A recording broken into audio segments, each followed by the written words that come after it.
My name is Anna, and I am 20 years old. On the surface, I am just another college student, but deep down, I carry a wound that will never heal.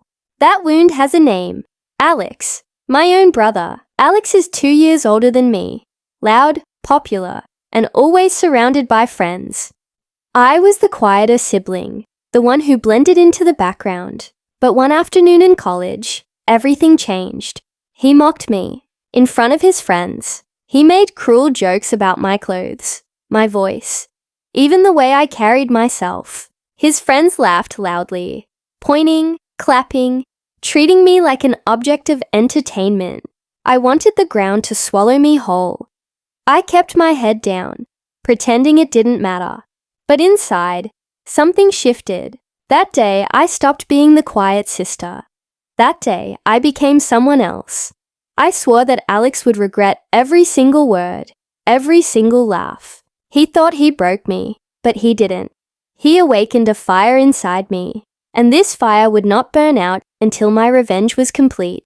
The day it happened is still etched in my mind like a scar. It was during lunch break in the college courtyard, the place buzzing with voices, laughter, and the clinking of soda cans. Alex sat with his group of friends, boys who thought they were kings of the campus. I walked past them, books in hand, hoping to escape unnoticed. But Alex caught sight of me, and that was enough. "Hey, everyone!" he shouted, grinning wickedly. "Look, it's my little sister. Doesn't she look like she just stepped out of a thrift store?" His friends roared with laughter. One of them added, "No wonder she doesn't talk to anyone. She's too busy hiding from mirrors." I froze. My face burned, but I forced myself to keep walking. My throat ached with unshed tears, but I didn't give them the satisfaction of seeing me cry. When I reached the bathroom, I locked myself inside and stared at the mirror.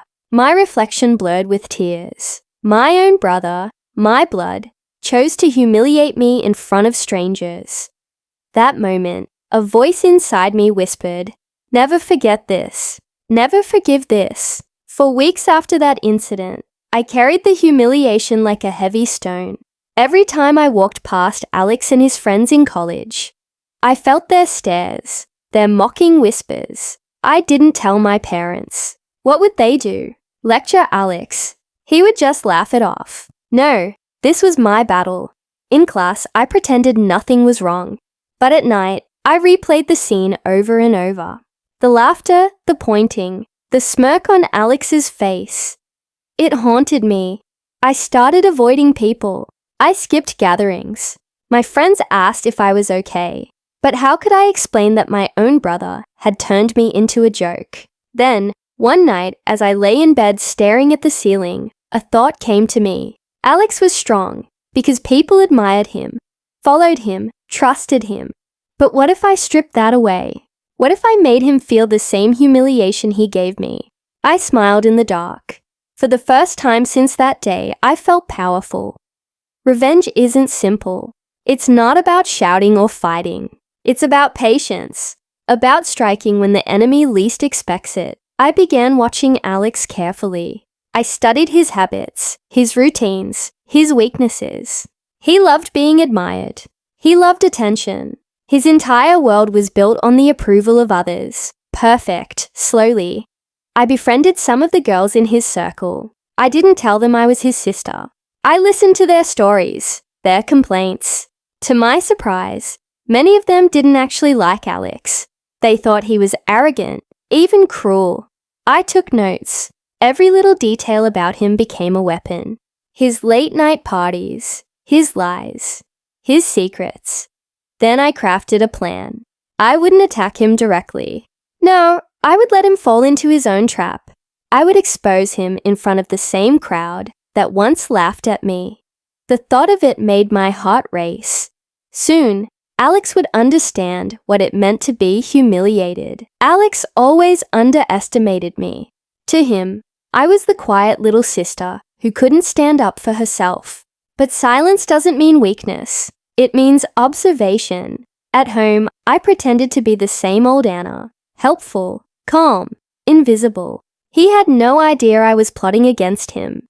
Meanwhile, in college, I played my role carefully. I acted shy, approachable, trustworthy. People began to confide in me. I learned things about Alex that even he didn't know I knew. One day, one of his closest friends complained to me. Alex only cares about himself. He uses people and throws them away. I smiled gently, hiding my excitement. His friends were already doubting him. I just needed to push a little further.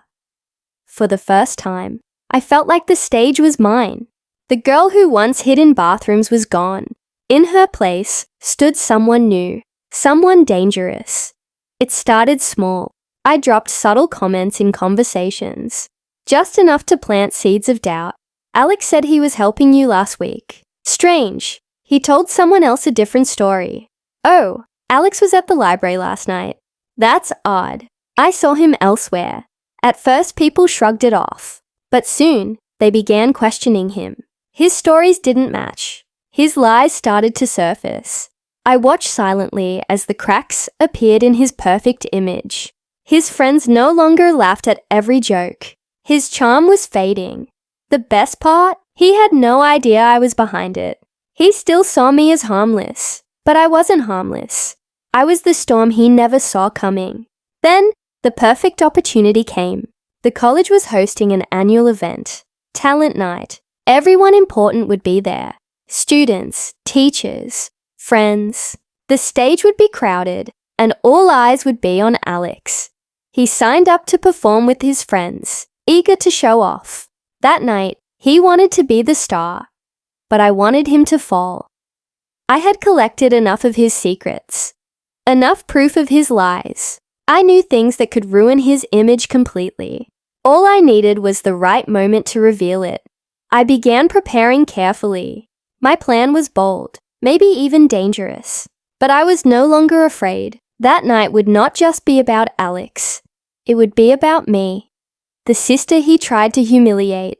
The sister who would rise. On the night of the event, my heart raced as I stood backstage.